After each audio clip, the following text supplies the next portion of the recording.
Buenas tardes a todos. Vamos a empezar la primera sesión de este segundo trimestre, eh, que es la observación de la mente. Y la observación de la mente, de manera más particular, lo que llamamos los objetos mentales, ¿vale? O también lo que llamamos los contenidos de la consciencia.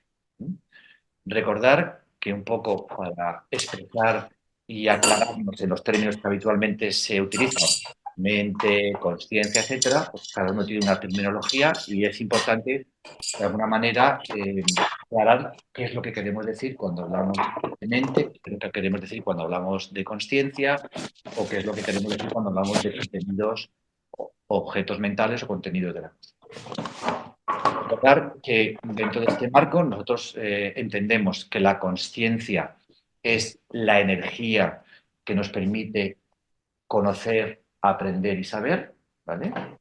Es una energía que para ese menester, para ese trabajo, utiliza los sentidos y la mente, en realidad la mente-cerebro, y la mente sería ese órgano de percepción.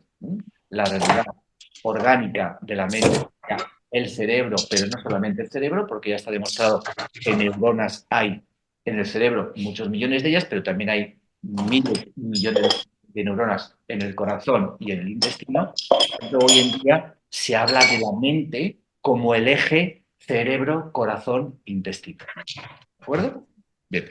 Tanto es así, el corazón siempre se ha sabido bastante porque durante muchas tradiciones existe el corazoncentrismo, es decir, luego hemos evolucionado al cerebrocentrismo, es decir, luego pasamos de un aspecto del corazón a un aspecto excesivamente cerebral, mental, de lo que es la dinámica psicológica. Pero hoy en día se entiende que el eje de la mente está en estos tres órganos fundamentales, pero se le da mucha importancia al intestino y a lo que se llama la microbiota. Tanto es así que se ha descubierto que hormonas fundamentales para el funcionamiento del cerebro, como puede ser la serotonina, se producen en el. Por eso es muy importante alimentarse bien y conocer bien el funcionamiento intestinal y cuidarlo. Y cuidarlo porque afecta directamente a la mente, afecta directamente al cerebro y por lo tanto afecta directamente a la percepción de la realidad y por tanto a nuestra calidad de vida. Fijaros que todo en realidad es una realidad unificada, ¿no? Y nosotros simplemente lo hacemos por partes para poder entenderlo, porque nuestra vida, nuestra mente es limitada. Entonces fragmentamos la realidad, que en realidad es una cosa unificada, ¿no? Bien, entonces, hablamos de la observación de la mente, de la complejidad que se supone, porque así como decíamos que en el primer trimestre nuestro movimiento espontáneo e involuntario del cerebro-mente nos desborda, solo falta que recordemos, y todavía nos pasará en cualquier momento, que cerramos los ojos para meditar con la intención de observar las sensaciones del cuerpo o de la respiración y de repente el cerebro empieza a replantearse, llegan un montón de contenidos involuntarios, de cosas que recuerdo, de que tengo que hacer. Mi intención no es recordar nada de todo eso, mi intención es observar la respiración, pero de forma involuntaria empiezo a dispersarme y a distraerme. Y eso que está profundamente arraigado lo tenemos que ir minimizando, porque si no, no podemos centrarnos en nuestra intención, que es conocer y cuidar el cuerpo o conocer y cuidar la mente. Es sencillo y de fácil, pero tan complejo de realizar, ¿no? Como decíamos antes. Entonces, entramos en la observación de la mente. ¿Qué es lo primero que nos encontramos? ¿Qué es lo primero que nos encontramos? Que los objetos mentales, los objetos que aparecen, como decíamos, la conciencia es ese, como hemos definido antes, esa energía que nos permite saber y conocer. Hay dos metáforas muy importantes para comprender la conciencia. Y ya lo hemos hablado también en otro caso. Uno es la luz, es decir, la capacidad de lucidez de los contenidos de la mente y del cuerpo, y otro es el espacio. ¿Vale?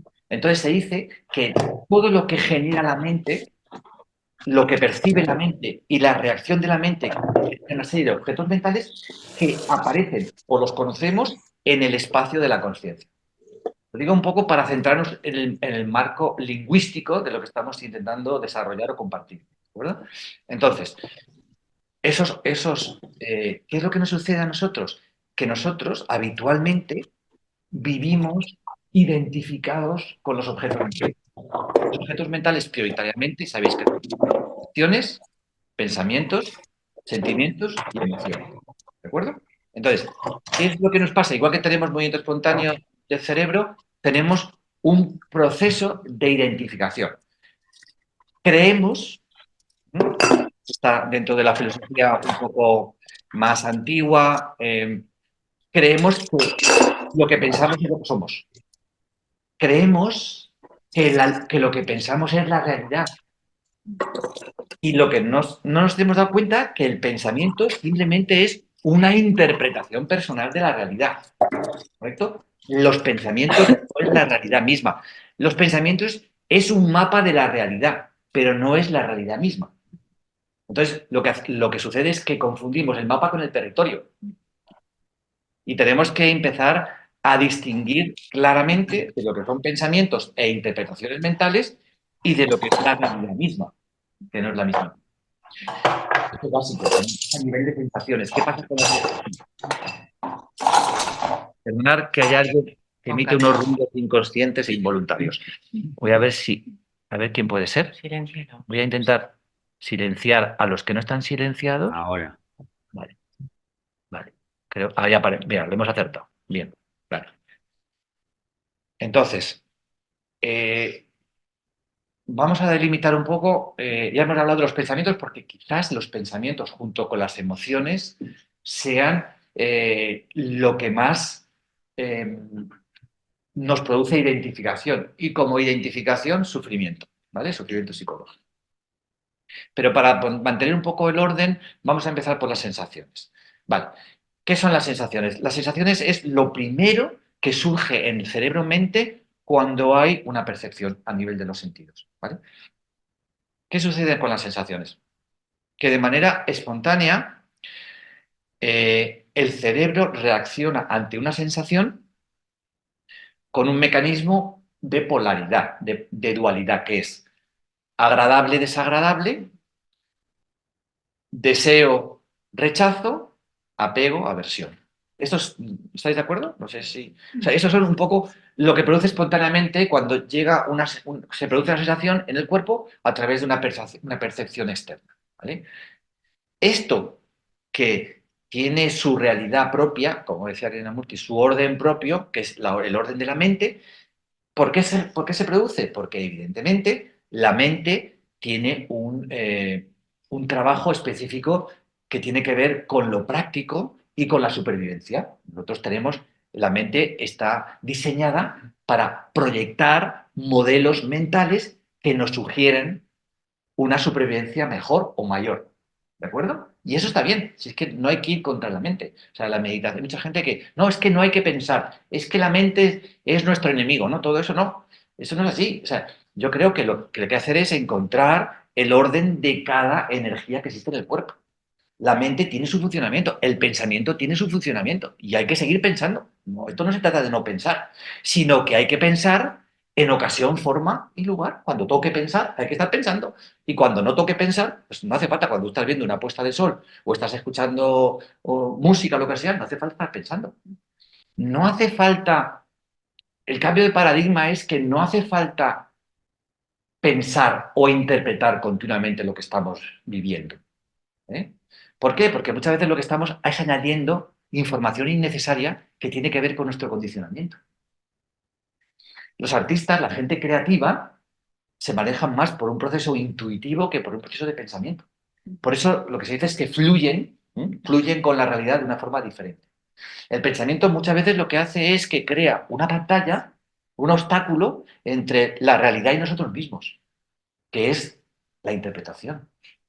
De cierta interpretación es correcta, pero como sabéis, cierta interpretación es errónea. Y esta interpretación errónea es la que generalmente nos produce problemas. Entonces, dentro de las sensaciones nos damos cuenta que es como la vida misma. Nosotros no podemos estar, o sea, viviendo solamente lo agradable. El año, la naturaleza, no puede ser siempre primavera o verano.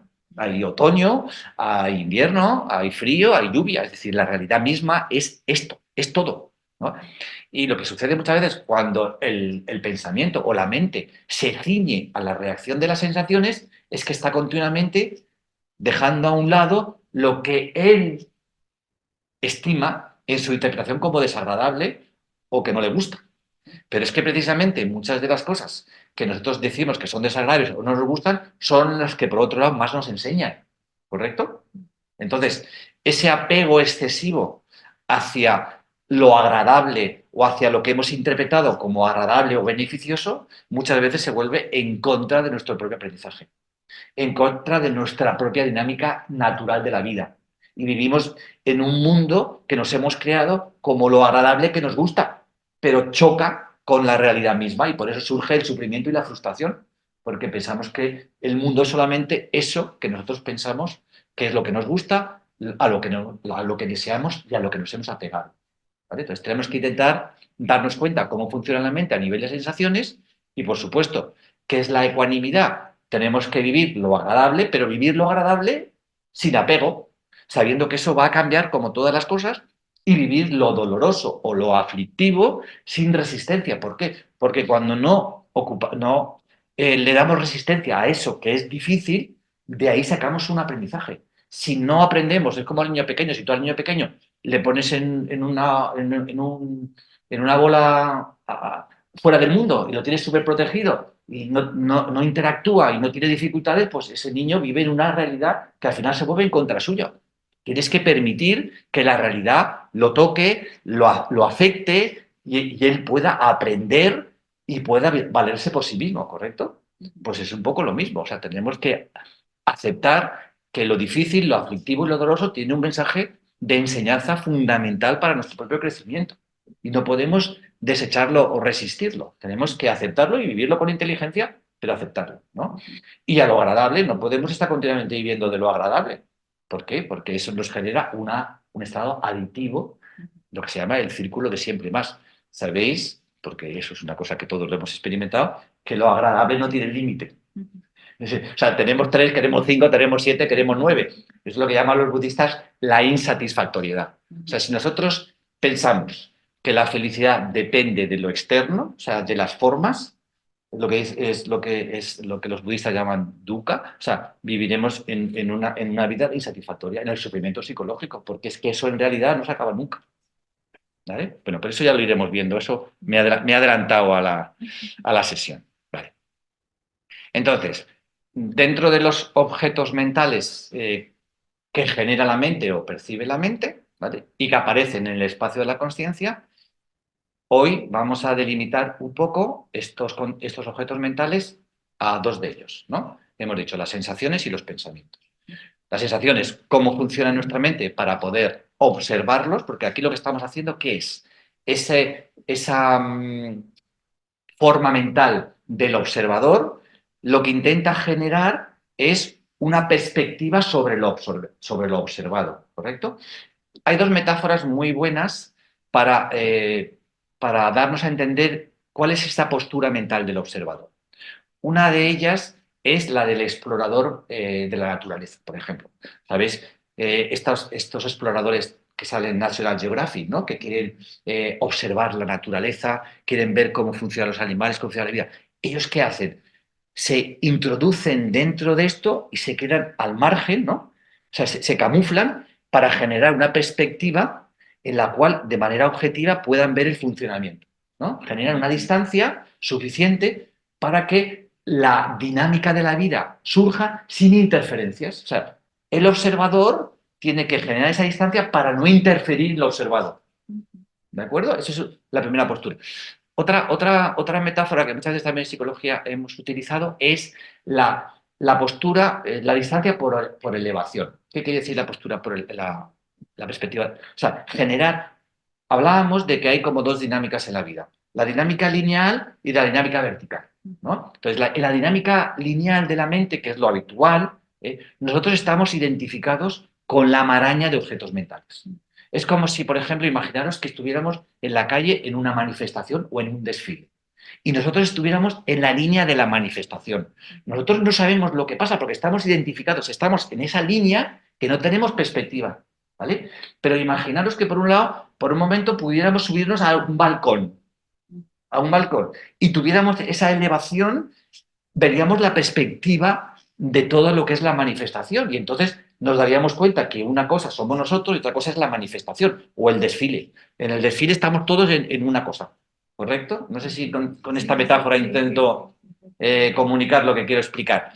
Y nosotros en la meditación, lo que estamos en la postura del observador, lo que queremos es, por elevación que supone esa estabilidad de la mente, conseguir esa distancia para observar los contenidos de mental. Pero, ¿cómo los queremos observar? Con esa objetividad que marca la distancia del observado. ¿Vale? ¿Por qué? Porque como hemos dicho que lo que habitualmente sucede es que nos hemos identificado con el pensamiento, no podemos observar algo con lo que estamos identificados. No podemos observar la manifestación, en realidad, si estamos dentro de la manifestación misma. ¿Vale? Esto es una postura psicológica que luego con la meditación va a ir cambiando, pero en un primer estadio, para desarrollar esa instancia del observador o del testigo, ¿vale? Es fundamental generar esa distancia, ese espacio. ¿De acuerdo? Y esto es un poquito lo que vamos a hacer en la práctica. Eh, esta instancia del observador, esta elevación para la perspectiva, se consigue cuando la mente está estable, cuando tenemos silencio mental o hemos generado espacio, que es lo que hemos hecho el primer trimestre y es lo que vamos a seguir haciendo en la parte inicial de la práctica, ¿no? A través de, volvemos otra vez a observar el cuerpo, la respiración, hasta que consigamos esto. Bien. Dijimos en el primer trimestre que en esta primera fase estábamos trabajando una palabra que he repetido hasta la extenuación, la concentración. ¿Os recordáis de la concentración y de todos los beneficios que significa la concentración? Cuando estamos concentrados exteriormente, ¿qué sucede? Que el sujeto, el personaje, se diluye en lo que estamos observando. Y cuando estamos concentrados interiormente, los objetos mentales, la dispersión mental, este movimiento involuntario también se serena, ¿vale? Entonces nosotros concentramos la mente, pero en un momento determinado decimos, tenemos el control de la mente, y hemos pasado del proceso involuntario al proceso voluntario. ¿Y qué dice el proceso voluntario ahora? Dice, muy bien, ahora quiero abrir el foco de mi atención. He concentrado la mente y la he estabilizado en la respiración, o en un objeto, o en el cuerpo, ¿correcto? Pero ahora, ¿cuál es la intención? Ahora quiero esa luz de minero, que llaman muchos neurocientíficos, hablan de la atención como la luz de minero que está centrado en la respiración o centrado en el cuerpo, tiene un dial. Y ahora le digo a la luz de minero, mira, en vez de enfocar aquí, ahora abre el dial y haz esto. O sea, ¿me entendéis? O sea, ese haz de luz se abre en ese sentido de amplitud porque va a abordar todo el contenido de la mente. O sea, que de manera voluntaria, con una mente atenta y concentrada, entro en lo que antiguamente se ha denominado el camino de la percepción, la vía perceptiva. Hemos pasado de la concentración a la percepción. Esto es un poco lo que, para ponernos un poco en el contexto, no sé si he conseguido explicarme, pero esto es un poco para que para que nuestra mente, nuestro cerebro entienda qué es lo que estamos haciendo. Porque igual que al cerebro, como os he dicho antes, tenemos que darle, igual que a la mente, una información puntual, porque si no, ella va por su aire. Es como un ordenador, tú tienes que darle instrucciones a la mente. La mente en cada momento tiene que saber qué es lo que tiene que hacer y qué es lo que tú quieres que haga. Y entonces es como minimizamos ese movimiento espontáneo, que es el que nos genera esa dispersión, esa frustración y ese sufrimiento, o esa ansiedad.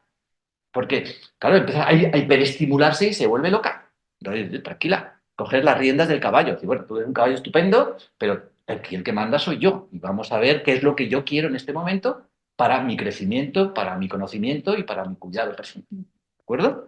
Bien, bueno, pues visto esto, vamos a comenzar la práctica. Entonces, vamos a concentrarnos, vamos a intentar a partir de ahí observar la mente. Vamos a generar, a ver si se genera este espacio, esta distancia, y vamos a observar esos dos objetos mentales. ¿Vale? Entonces, en un momento determinado, ¿qué va a suceder? Que en la concentración vamos a estar en silencio. Van a aparecer, si estamos haciendo bien la práctica, en la primera parte de la práctica, nuestra mente va a estar en silencio. Y a partir de ahí, si la práctica es eficiente, vamos a tener que decir nosotros, intencionadamente, voy a abrir el foco de la atención. Porque si no, la atención va a seguir concentrada o atenta en la respiración. ¿Veis? Fijaros cómo cambia la dinámica. La dinámica es que en todo momento yo estoy tomando la gestión de mi propia atención. No, no es el cerebro la mente que va espontáneamente a su aire, sino yo soy el que voy, de alguna manera, gestionando toda esta energía tan potente como es la atención y el cerebro y la mente. ¿De acuerdo? Bien, ¿alguna preguntita? Yo sé que esto es, estamos ya en materia del segundo trimestre, ya es panota, esto ya es panota.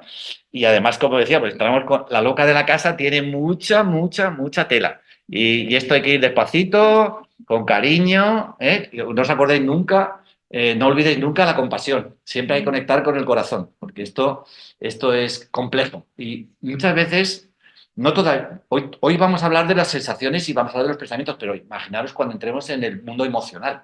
Ahí hay mucho dentro, hay mucho inconsciente, ¿no? Y entonces tenemos que evocarlo, tenemos que sacarlo fuera. Y muchas veces eso genera sufrimiento. Por tanto, utilizamos siempre la respiración como tranquilizante y utilizamos siempre la compasión como herramienta de cuidado, ¿eh? Porque ahí van a salir cosas que nos pueden hacer daño. Pero si no las sacamos fuera, no las podemos sanar tampoco. Entonces, no podemos dejar en el inconsciente todo eso.